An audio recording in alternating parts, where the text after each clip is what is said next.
Magkakasamang magsasanay ang Pilipinas, Amerika at Japan ngayong araw bilang bahagi ng Balikatan Joint Military Exercises. Gamit nila rito ang halos lahat ng assets ng Armed Forces of the Philippines at mga ipinadalang gamit ng ibang bansa. May unang balita si Chino Gaston. Maglalayag ang mga barko ng US Navy, Pilipinas, Japan Self-Defense Force at US Coast Guard bilang bahagi ng Balikatan Joint Military Exercises.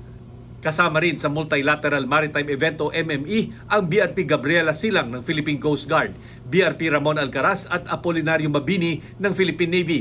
Kabilang sa pagsasanayan ang cross-deck operations o ang paglapag ng mga helicopter ng mga kaalyadong bansa sa landing deck ng mga barko ng Pilipinas. Susundan ito ng live fire gunnery exercises sa dagat kung saan isang floating target ang pupuntiryahin.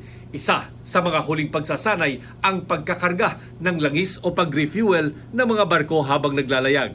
Magsasanay rin sa search and rescue scenario bilang paghahanda sa pagsagip ng mga crew sakaling may lumubog na barko. Full battle testing ang tema ng Balikatan ngayong taon gamit ang halos lahat ng military assets ng AFP at mga ipinadalang kagamitan ng US kagaya ng Nemesis anti-ship at Typhoon medium-range capability missile system.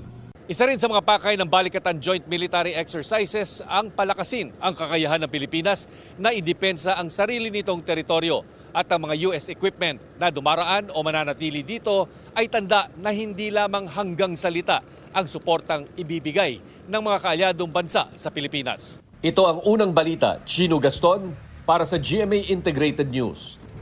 Gusto mo bang mauna sa mga balita? Mag-subscribe na sa GMA Integrated News sa YouTube at tumutok sa unang balita.